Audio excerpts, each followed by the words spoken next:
నెల్లూరు ఆత్మకూరు నియోజకవర్గంలో ఏదైతే ఓ ప్రభుత్వ భూమికి సంబంధించి 20 ఎకరాల ల్యాండ్ సంబంధించిన ఒక పెద్ద వివాదం ఆత్మకూరులో నడుస్తుంది.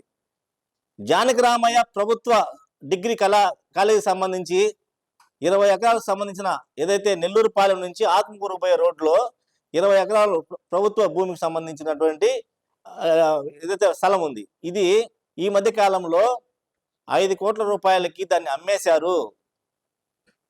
ఈ వివాదంలో మినిస్టర్ ఆనం రామనారాయణ రెడ్డి అల్లుడు ఏదైతే కొండెడ్డి నితీష్ రెడ్డి అలాగే సూర్యప్రతాప్ రెడ్డిలు దీనిలో పంచాయతీ చేశారు అనేది స్థానిక తెలుగుదేశం పార్టీ నేతలు చెప్తున్న మాట.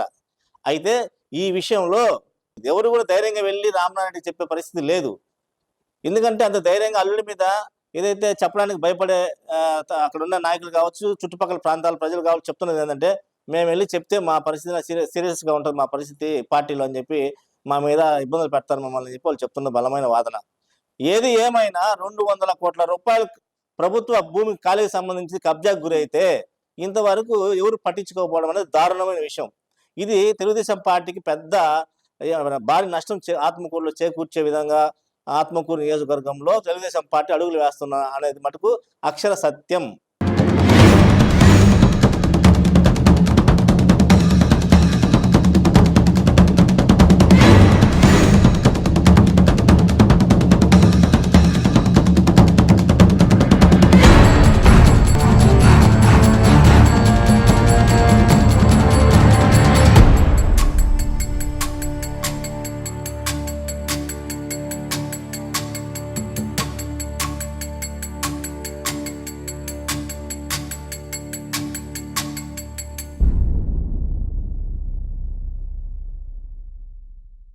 హాయ్, నా పేరు రమణారెడ్డి. ఈరోజు ఆత్మకూరులో ప్రస్తుతం మనం నెల్లూరు పాలెం నుంచి ఏదైతే ఆత్మకూరు పోయే రోడ్లో ఉన్నాం, ఎదురుగా మనకి మార్కెట్, వ్యవసాయ మార్కెట్ కమిటీ కనిపిస్తుంది. దానికి ఎదురుగా ఉన్నటువంటి 20 ఎకరాలు సంబంధించిన ఏదైతే ప్రభుత్వానికి ఏదైతే కాలేజీకి కేటాయించారు ఈ భూమిని. జానకి రామయ్య డిగ్రీ కాలేజీకి సంబంధించిన ప్రభుత్వ భూమి దాదాపు 20 సంవత్సరాల కిందట ప్రభుత్వం కేటాయించిందంట ఆ భూమికి, ఏదైతే డిగ్రీ కాలేజీ కట్టుకోవడానికి. కానీ ఇప్పుడు చూస్తే దర్జాగా ప్రభుత్వ ఇది కాలేజీకి సంబంధించిన భూమిలో మొత్తం చదును చేసి రాళ్ళు మొత్తం చూసారు మనం. రోడ్డు చదువు దాదాపు 1 కిలోమీటర్ దూరంలో ఉంది. ఈ ల్యాండ్ మొత్తం కూడా 20 ఎకరాలు. దీని కాస్ట్ వచ్చి ఇప్పుడు ప్రజెంట్ 200 కోట్లు దీని వాల్యూ. ఈ 200 కోట్ల స్థలంలో అసలు వీళ్ళు రాళ్ళు ఎందుకు తోలారు, ఇక్కడ పనులు ఎందుకు, దేనికి దీన్ని అసలు ఈ స్థలానికి దేనికి వాడుతున్నారు, దీనికి సంబంధించిన పూర్తి స్థాయిలో ప్రతి ఒక్కరు ప్రజలు ఆందోళనలో ఉన్నారు. ఈ స్థలం అంతా కబ్జా చేస్తున్నారు. దాదాపు వేరే వాళ్ళు వచ్చి కడపకు సంబంధించిన ఒక బ్యాచ్ వచ్చి ఇక్కడ దీని అంతా ఆక్రమణ గురి చేశారని చెప్పి పూర్తి స్థాయిలో ప్రజలు చెప్తున్న పరిస్థితి.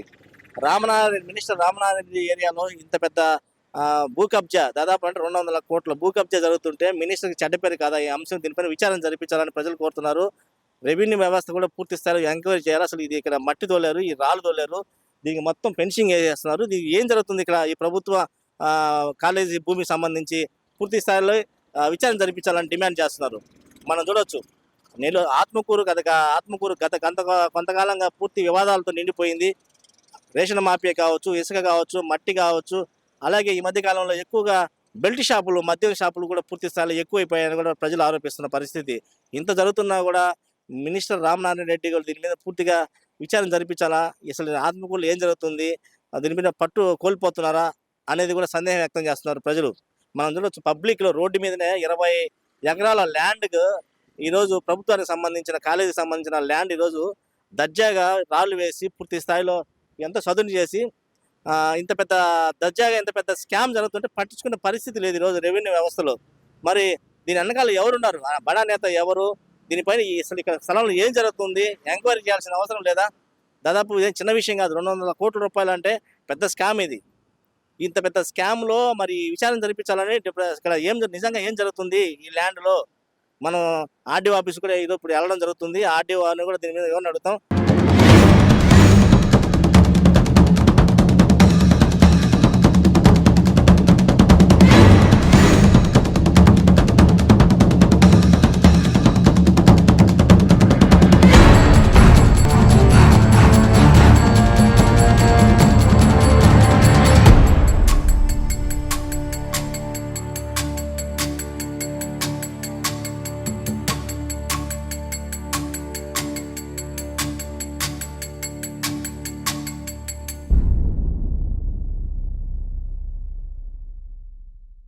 అసలు ఆశ్చర్యం ఏంటంటే ఆత్మకూరులో గవర్నమెంట్ ఉందా లేదా? ఉంటే రెవెన్యూ వ్యవస్థ చూస్తే దరిద్రంగా తయారైపోయింది. ఆ రేషన్ మాఫియా ఎక్కువైపోయింది. ఇసుక మాఫియా ఎక్కువైపోయింది. మట్టి మాఫియా ఎక్కువైపోయింది. అలాగే బెల్ట్ మద్యం షాపులు విపరీతంగా పెడుతున్నారనేది ప్రతి ఒక్కరు నియోజకవర్గంలో ప్రజలు ఆరోపిస్తున్న మాటలు. మరి ఇది ప్రభుత్వం నడుస్తుందా? లేకపోతే ఇక్కడ మినిస్టర్ ఏరియాలో దర్జాగా ఏమన్నా వీళ్ళందరికీ ఏమన్నా పెట్టుకోమని ఏమైనా సొంత ఆదేశాలు ఏమైనా ఇచ్చారా? ఏం జరుగుతుంది అసలు? ఆత్మకూరులో ఏం జరుగుతుంది? ఇదంతా చెడ్డ పేరు తీసుకొచ్చే అంశం కాదా ఆనం కుటుంబానికి? ఖచ్చితంగా ఈ 20 ఎకరాల ల్యాండు దాదాపుగా 200 కోట్ల సంబంధించిన ల్యాండ్ ఇది. ఈ ల్యాండ్ కబ్జాకు గురైంది ఆత్మకూరులో. మరి ఇంత నిర్లక్ష్యం ఏంటి అసలు అధికారులకి? 200 కోట్ల రూపాయల భూమి, ప్రభుత్వం సంబంధించిన కాలేజీకి సంబంధించిన భూమి ఈరోజు కబ్జాకు గురయ్యి దర్జాగా రోడ్డు మీద పిల్లర్స్ వేసి మట్టి తోలి చదును చేస్తూ ఉంటే అధికారులంతా ఏం చేస్తున్నారు? ఎవరైనా ఒక చిన్న పేదవాళ్ళు కనిపిస్తే వాళ్ళ భూమి ఒక దాంట్లో ఇది ఉంటే అధికారులు వచ్చి దర్జాగా బెదిరించి కేసులు నమోదు చేస్తున్నారు. మరి ఇంత పెద్ద స్కామ్ జరుగుతుంటే ఆత్మకూరులో ఏం చేస్తున్నారు అధికారులు అసలు? దీనిపైన విచారణ చేయకపోతే వచ్చే ప్రజలు దీన్ని బుద్ధి చెప్తారు. అసలు నిజంగా ఇది మినిస్టర్‌కి ఇది ఒక పెద్ద చెడ్డ పేరు ఇది. 20 ఎకరాల ల్యాండు 200 కోట్ల డబ్బులు సంబంధించి ల్యాండ్ ఇది. దీనిపైన పూర్తి విషయాలు విచారణ జరిపించాలని ప్రజలు కోరుతున్నారు. అసలు ఇక్కడ ఏం జరుగుతున్నది మెయిన్, అసలు ఇక్కడ ఏం జరుగుతుంది అనేది ఎవరికి తెలియక అల్లాడి సస్తున్నారు ప్రజలు. ఇంత పెద్ద దర్జాగా ఇది అదే కొంతమంది నేతలు, స్థానిక నేతలు చెప్తున్నది ఏంటంటే దీని వెనకాల పెద్ద తలకాయ ఉంది. ఆ పెద్ద తలకాయ వల్లే ఇదంతా జరుగుతుంది. ఆ పెద్ద తలకాయ పేరు చెప్పడానికి మాకు ఇష్టం లేదు సార్. మీరే దీన్ని పూర్తి స్థాయిలో వార్త ప్రసారం చేయండి అని చెప్తున్నారు. ఆ పెద్ద తలకాయ ఎవరు అనేది మీకు ప్రజలకు అర్థమైపోతుంది ఈ లోపు. ఎందుకంటే 200 కోట్ల భూమి ఎవరైనా కొట్టేయాలంటే అది సామాన్య మానవుడు చేసే పని కాదు.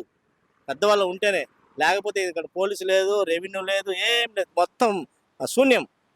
దీనిపైన విచారణ ముఖ్యమంత్రి చంద్రబాబు నాయుడు కూడా దీని విషయం దృష్టి తీసుకెళ్ళి ఆత్మకూరులో ఏం జరుగుతూ ఉంది అనేది కూడా పూర్తి స్థాయిలో విచారణ జరిపించాలా.